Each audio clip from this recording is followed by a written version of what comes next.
base border থেকে দূরত্ব 500 গজ বাংলাদেশের ভিতরে তুরুজের মোড় নামক স্থানে একটি পিকআপ গাড়ি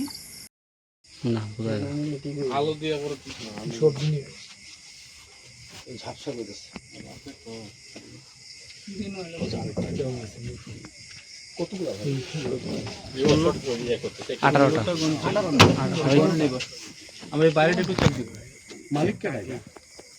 মালিককে ভাই জানা গেছে না মালিক এখন পালাই গেছে লোক তো পালাই গেছে আমরা আসলে মানে জিনিসও আইছে আপনারা পালাই গেছে হ্যাঁ আমরা যাওয়ার সময় গাড়ি ঘুরে রাখি পরে ওই যে বাইক বলল যে এর কি নাম তো আমি যাই বলে একটু গাড়ি আনলোড হইতাছে নাই কিছু নাই পরে দিয়ে জুতা পরে আপনি সাথে আপনি ধরে আমি যাওয়ার সময় গাড়িটা দাঁড়ানো জিনিসপত্র নাম ছিল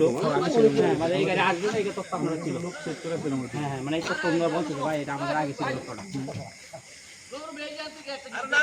এখন লাগবে না এ বাচ্চা কি হইছে কাজটাকে ও এই যে